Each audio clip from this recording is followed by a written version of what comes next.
All right, let's dive in. Today, we're going to crack the code on a pretty tricky grade 8 exam question about electric circuits. And we're using prep materials straight from the one and only Mr. Chi. Our mission? To take that exam confusion and turn it into total confidence. Let's get to it. Look, I get it. Electric circuits can feel like a total headache, right? It's just a tangled mess of wires and weird symbols, especially when you're under pressure in an exam. But hey, don't worry. In this explainer, we're going to untangle all of that, piece by piece, so you're ready for anything. So our main focus today is question 3 from this practice paper. And you'll want to pay attention because it's worth a massive 12 marks. Getting this right can be a huge boost to your final grade. We're not going to skip a thing. We're breaking down every single part, step by step. Okay, let's kick things off with the absolute foundation of any circuit question, actually drawing the thing. This is a skill that can bag you some really easy marks, as long as you know the rules. So here's our first task. The exam gives you this picture. You can see 2 cells, a couple of bulbs, and a switch. Our job is to translate this everyday picture into the proper language of science by using the correct circuit symbols. So how do we make sure we get all 4 marks here? Honestly, it's way simpler than it looks. First up, draw your 2 cells in series. That just means one right after the other. Boom, 1 mark. Next, draw the 2 bulbs, also in series. Bam, 2nd mark.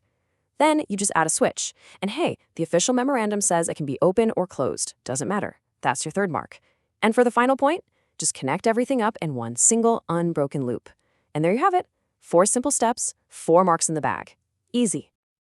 All right, diagram's done. Now we're moving on to the next part. This one's a lot more straightforward, but it's testing a really fundamental idea. So the question asks, what happens when you close the switch? And the answer is, the bulbs will light up. I mean, it's a 1-mark question for a reason, right? When you close that switch, you complete the circuit. It creates a full loop for the electric current to flow, and that's what powers the bulbs. Simple as that. Okay, we've totally nailed the basics, but you know how these exams work. They always throw in a little twist to test the high flyers and see who really gets it. So let's get ready to level up. And here's the challenge. A 3rd light bulb gets added to the circuit in series with the other 2. So the big question is, what happens to the brightness of the bulbs? Do they get brighter, stay the same, or do they get dimmer? Have a quick think about it. If you guessed that the bulbs get dimmer, you are absolutely right. That answers question 3.3.1. But the really important part is why, which is for question 3.3.2. And the reason is that when you add another bulb in series, you actually increase the total resistance of the circuit. It's like you're adding more roadblocks for the electricity to get through. And that brings us to the key concept here, resistance. The easiest way to think about it is like electrical friction. It's something that pushes back against the flow of the current. You know, imagine water flowing through a big, wide pipe. Lots of water can get through easily, right? That's low resistance. Now imagine that pipe gets really narrow. The flow of water slows to a trickle. That's high resistance. It's exactly the same with electricity. When we added that 3rd bulb, we basically narrowed the pipe by increasing the total resistance. So with the same push coming from the battery, less current can flow through the whole circuit. And less current means less power to each bulb, which is why they all get dimmer. Okay, so let's take all this out of the textbook and bring it into your house, because this idea of resistance is happening all around you in everyday objects. The exam paper shows us a kettle, an iron, and a toaster. And you might be thinking, what on earth do these things have to do with our little circuit of light bulbs? Well, it turns out they have everything to do with it. They all use the principle of resistance, but they use it on purpose to do a job. And that brings us to the last part of the question. The one thing all these appliances have in common is something called the heating effect of electric current.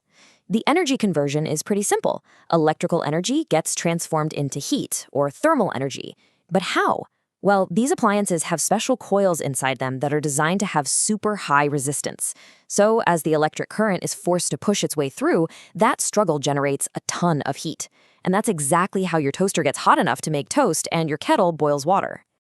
Phew, we made it. We have officially broken down that entire 12-mark question.